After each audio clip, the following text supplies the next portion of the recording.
Silent dominance സംസാരിക്കാതെ തന്നെ ഒരാളെ സ്വാധീനിക്കാം. ചില ആളുകൾക്ക് ഒരു മുറിയിലേക്ക് കടന്നു വരുമ്പോൾ പ്രത്യേകമായൊരു ഓറ ഉണ്ടാവും. അവരൊരു വാക്ക് പോലും മിണ്ടാതെ തന്നെ ആ മുറിയുടെ ശ്രദ്ധ മുഴുവൻ തങ്ങളിലേക്ക് ആകർഷിക്കും. ഇതിനെയാണ് സൈലന്റ് ഡോമിനൻസ് എന്ന് വിളിക്കുന്നത്.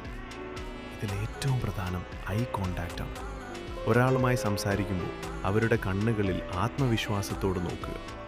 എന്നാൽ അനാവശ്യമായ ഒരുപാട് നേരം നോക്കി അസ്വസ്ഥമാക്കുകയും വരുത്. രണ്ടാമത്തേത് ബോഡി ലാംഗ്വേജ്. നിവർന്നു നിൽക്കുക, കൈകൾ കെട്ടിപ്പിടിക്കാതിരിക്കുക, അനാവശ്യമായി ചലനങ്ങൾ ഒഴിവാക്കുക. നിങ്ങളുടെ സ്പേസ് നിങ്ങൾക്കുള്ളതാണെന്ന് ബോഡി ലാംഗ്വേജ് കൊണ്ട് കാണിക്കുക. എല്ലാവരും സംസാരിക്കാൻ തിരക്ക് കൂട്ടുമ്പോൾ ആവശ്യമുള്ളിടത്ത് മാത്രം സംസാരിക്കുക. നിങ്ങളുടെ വാക്കിന് വില കൂടും. ചോദ്യങ്ങൾ ചോദിക്കാൻ അവസരം നൽകുക, ശ്രദ്ധയോടെ കേൾക്കുക. ഇത് നിങ്ങളെ കൂടുതൽ ബുദ്ധിശാലിയായും ആഴമുള്ള വ്യക്തിയായും തോന്നിപ്പിക്കും. നിങ്ങളുടെ വാക്കുകൾ പോലെ തന്നെ നിങ്ങളുടെ മൗനത്തിനും വലിയ ശക്തിയുണ്ട്. അത് തിരിച്ചറിഞ്ഞുപയോഗിക്കുക.